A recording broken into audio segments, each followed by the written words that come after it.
My family and I used to live in a rough neighborhood when I was a kid. One night, it was just my mom, my two siblings, and I at home, and my dad was gone on a business trip.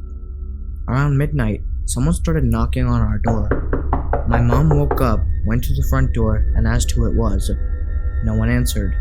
She thought that maybe it was just some kids playing ding dong ditch, so she went back to bed. About 30 minutes later, again, someone starts knocking on the door. So she gets up and peers through the window to see if she can spot anyone out there, but nobody's there. She starts to worry, so she goes back to her room, grabs my dad's double barrel, and sits in the living room in the dark, waiting. Then, more knocking. My mom begins shouting at whoever it is that she is going to call the cops, and if anyone tried to come in, she would shoot them. At about 2 a.m., the police finally show up and do a quick search outside of our house while we waited inside. After their search, they tell my mom that they found a piece of barbed wire about 4 feet long next to the front door and asked if it belonged to my mom. She said no, because it wasn't hers. The cop told her that it belonged to whoever was knocking on the door, that they were planning on strangling my mom with the barbed wire when she opened the door to see who was knocking. They said that she was very smart not to open the door to see who was there, otherwise it could have cost her life. The cops said they'd patrol the neighborhood until morning and do a thorough investigation once it was daylight. That morning, as they were searching around the house, they found footprints leading around to the back of the house and up to my bedroom window.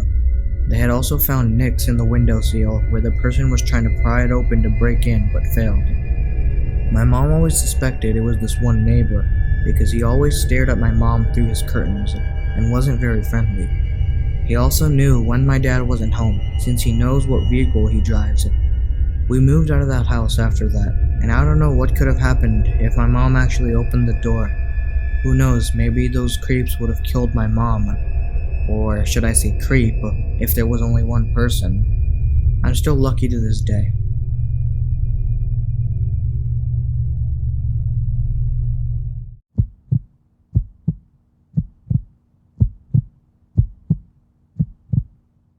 So when I was in high school, there were a few disturbing occurrences in my neighborhood.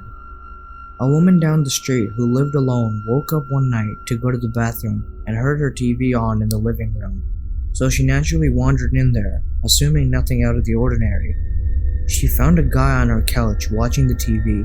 She started screaming, obviously terrified, and the guy ran out of her house.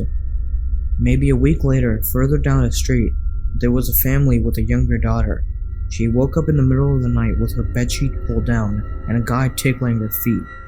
Again, she started screaming, and the guy fled. Another week or so later, 3 houses down, there was an elderly couple living there. The husband woke up in the middle of the night to find a man standing over his bed and staring at his wife sleeping. The old man started hollering at the guy, and the guy fled again. So now, shit is on super high alert, cops patrolling regularly, etc. They somehow figured out who it was, and everyone in the neighborhood got a flyer with his picture. Behind us was a densely wooded area that stretches for a couple of miles in every direction. This guy had literally been living in the woods for over a month in a tent. Only God knows how he was actually breaking into the houses. But the creepiest part of the story is this.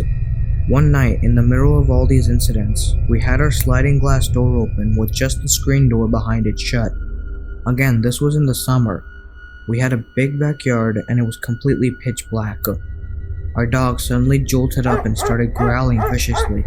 Like I'm talking tail stiff as a board, hair on his neck, standing up, etc. Our dog was the best, nicest dog like ever.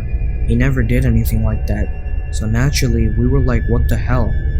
My father jumped up and put the floodlight over the deck on to see what was back there, but there was nothing. The next morning, we were outside doing yard work and noticed the lock on our back gate was broken. Someone had clearly done it. It wasn't like it was wear and tear or something like that. It's very safe to assume that this guy had tried to break into our backyard, but was deterred by my dog's growling. I still am grateful for my dog to this day.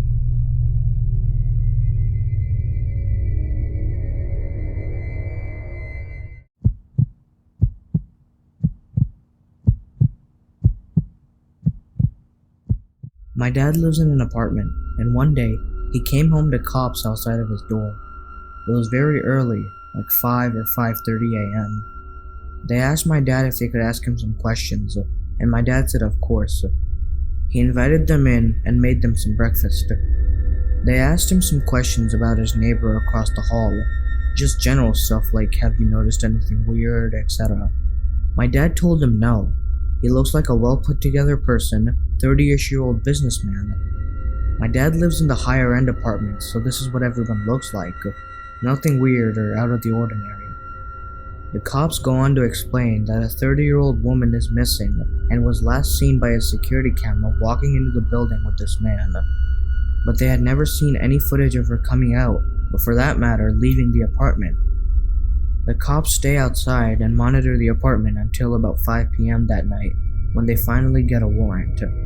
They notice a shower curtain missing and golf clubs scattered all over the bedroom floor.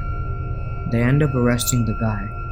Fast forward 3 weeks later, and the cops find her body about 45 minutes south in the woods on the side of a bike trail. Some runner stumbled upon her. Nothing more was released on what state she was in.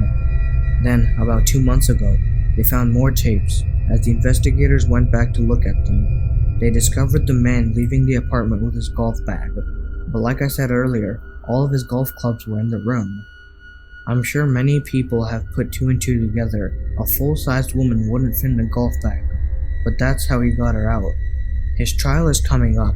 As of right now, he claims it was an accident and he panicked and tried to hide it since he had a girlfriend.